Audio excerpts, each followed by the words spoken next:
Hola, te doy la bienvenida a esta nueva edición del punto sobre la I, sección junto o separado.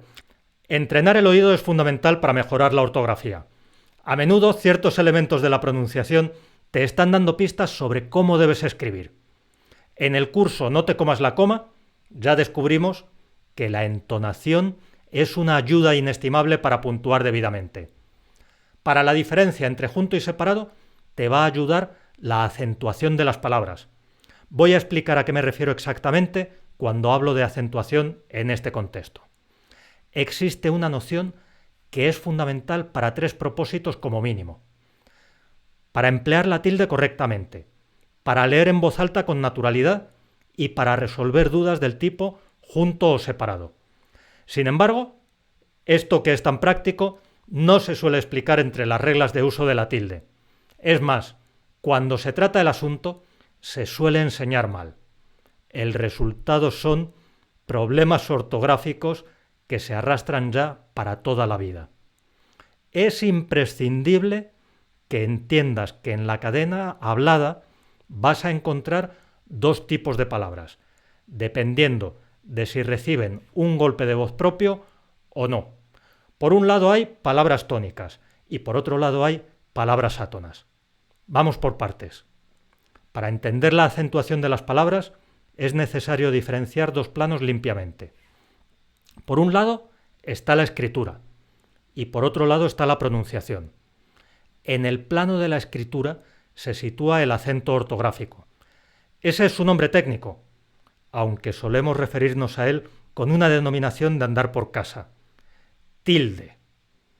Esta segunda denominación es menos precisa, pero casi siempre nos sirve para entendernos. Cuando hablamos de acentos en este sentido, nos referimos a una rayita que se escribe a veces encima de las vocales. Te la estoy mostrando en la diapositiva. La presencia o ausencia de esa rayita le da pistas al lector para determinar qué sílabas reciben un golpe de voz especial en la pronunciación. El plano de la pronunciación tiene que ver lisa y llanamente con los sonidos que salen por la boca cuando hablamos. En este plano es donde se sitúa el acento prosódico. A mí siempre me gusta explicar el origen de estos tecnicismos porque creo que eso ayuda a entenderlos. Los antiguos griegos usaban el nombre prosodia para referirse a un poema cantado.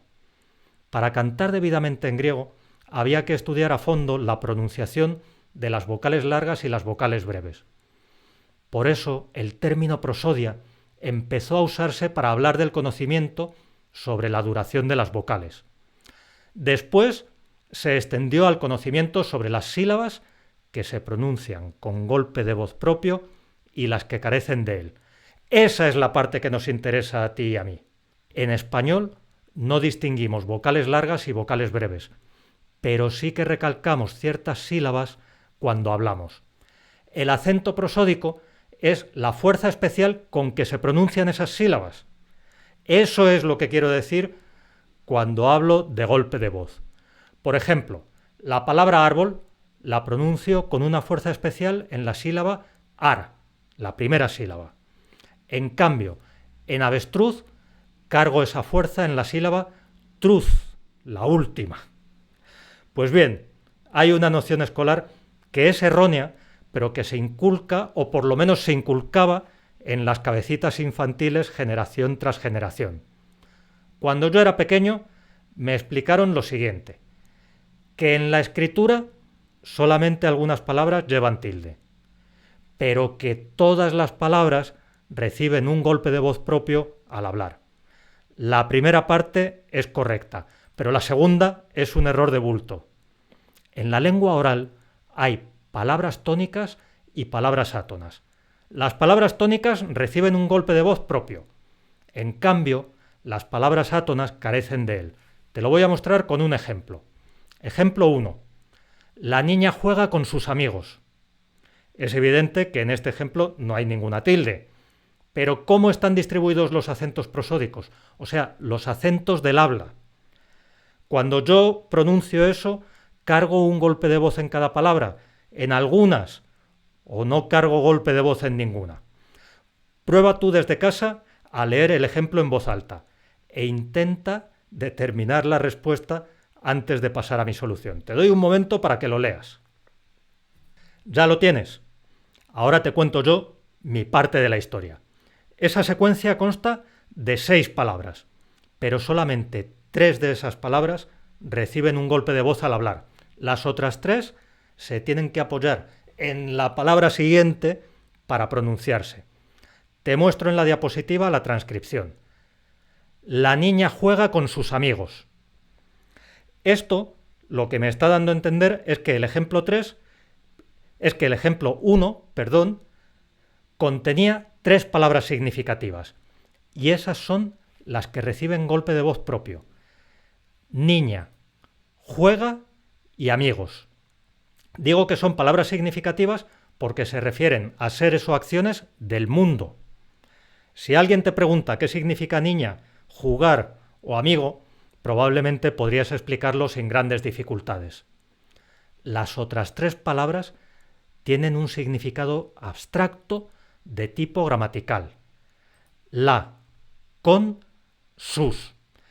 Estas otras palabras no se refieren a cosas del mundo, sino a diferentes relaciones gramaticales que se dan en el interior de la oración. Si alguien te pregunta qué significan, me temo que te pondría en un apuro. Haz la prueba si quieres. Intenta explicarle a un niño cuál es el significado del artículo la. Y ahora viene la parte maravillosa de todo esto. Los hablantes nativos hacemos estas operaciones de manera automática, a toda velocidad y sin necesidad de estudiar. Somos capaces de cargar los golpes de voz en ciertas palabras, pero dejar otras sin ese golpe. Y así conseguimos guiar la atención del oyente para que diferencie dónde está el significado y dónde está la gramática. Esa es una de las principales funciones de la diferencia entre palabras tónicas y palabras átonas. Pero hay más. La que me interesa para este curso es la siguiente. A veces, una palabra que se pronunciaría normalmente con su golpe de voz lo pierde. Normalmente, eso es señal de que esa palabra ha perdido su autonomía, ha caído en la órbita de otra y se ha fusionado con esa otra. Compara estos 2 ejemplos que te muestro aquí como transcripción y prueba tú a leerlos en voz alta antes de que yo te los lea. Te doy un momento para que los leas. Y ahora los leo yo. La máquina friega platos. La máquina friega platos. Al ejemplo 3 le corresponde esta escritura, la que ves en 5. La máquina friega platos. Aquí nos están contando que cierto aparato está en funcionamiento y que me está dejando la vajilla como los chorros del oro que diría mi madre. Casi siempre, si alguien dice esto, será porque se refiere a un electrodoméstico que está concebido específicamente para ese fin, pero no tiene por qué ser precisamente ese electrodoméstico. Podría ser perfectamente cualquier ingenio real o imaginario capaz de lavar un plato. En cambio, el ejemplo que estaba numerado como 4 se escribe de esta otra manera. La máquina friega platos, con friegaplatos en una sola palabra. En esta segunda versión están mencionando específica e inequívocamente un electrodoméstico que se conoce también como lavavajillas. En la lengua oral, la diferencia reposa sobre la presencia o ausencia de un golpe de voz en friega. El mecanismo que emplea la ortografía para distinguir lo uno y lo otro consiste en escribir junto o separado.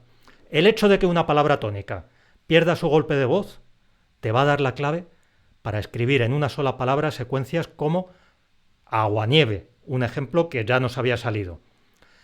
Esta palabra la pronunciamos aguanieve y no agua-nieve. Aguanieve frente a agua-nieve. También nos sirve para diferenciar estas 2 secuencias que te muestro ahora. Él saca corchos frente a el sacacorchos. Él saca corchos por un lado, el sacacorchos por otro lado. El ejemplo 7 se refiere a un señor que está descorchando botellas.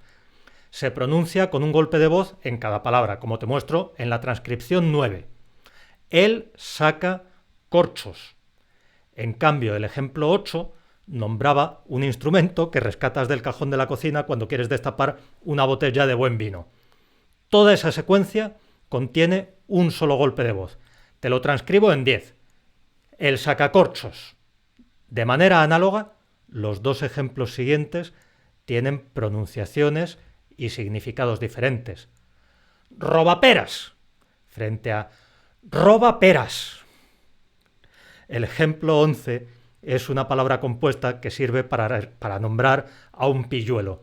Yo puedo afirmar que Luisito está hecho un robaperas y se pronuncia, como ves en la transcripción 13, robaperas. El ejemplo 12 puede ser o bien una orden que le doy a alguien para que cometa un hurto, o bien una exclamación que se me escapa cuando me percato de que alguien está robándome las peras. Se pronuncia con dos golpes de voz, como ves en 14. ¡Roba peras!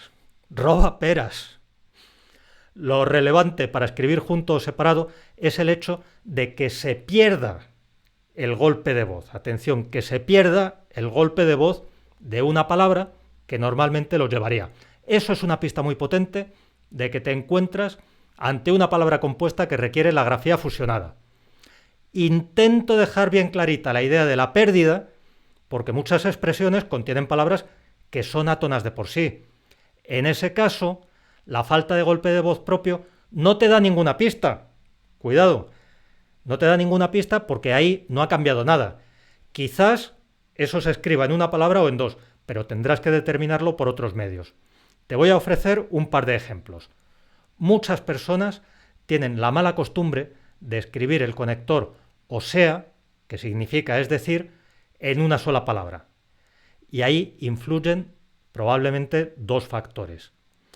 Por un lado, identifican que esa secuencia significa en bloque y que por tanto constituye una unidad. Y por otro lado, perciben instintivamente que se pronuncia como una sola palabra. Decimos o sea. El problema radica en que la conjunción o es átona de por sí. Por tanto, el hecho de que no haya golpe de voz en esa conjunción no indica que eso se deba escribir fusionado, porque no se ha perdido nada. No vas a encontrar ningún contexto en que o sea se pronuncie con un golpe de voz en la conjunción o, a diferencia de lo que ocurría con robaperas frente a robaperas, por ejemplo, por poner un ejemplo. O sea, por tanto, se escribe en dos palabras y el oído en este caso no te ayuda a aclarar cómo lo debes escribir. Nos vamos a ocupar de la escritura del conector o sea en su debido momento, en otra lección. De momento, lo que me interesa es ver cuál es la situación general. Otro caso interesante es el de entorno en una sola palabra frente a entorno en dos palabras. Dependiendo del contexto, eso se escribirá en una sola palabra o en dos. Pero independientemente de eso, su pronunciación es siempre la misma. Siempre voy a decir entorno, con un solo golpe de voz. La preposición en es átona de por sí y por tanto la ausencia de golpe de voz en esa preposición no te da pistas sobre la escritura en una palabra o en dos. Tendrás que tomar una decisión basándote en otros factores y volveremos sobre la grafía correcta para entorno más adelante. La mayoría de los hablantes pronuncian estas secuencias perfectamente cuando lo hacen sin pensar. Es algo que tenemos automatizado. Sin embargo, casi todos naufragamos en cuanto intentamos discernir en qué palabras cargamos un golpe de voz y cuáles dejamos sin él. Hay otra amiga que te va a ayudar a identificar secuencias que forman una palabra compuesta que debes escribir en una sola palabra. Te la presento en el siguiente apartado. Pero antes de eso, hago una pausa para atender preguntas y comentarios. A mí también me lo explicaron así. Sucede lo siguiente. Cuando las palabras se pronuncian aisladas, todas tienen un golpe de voz, porque si no es imposible.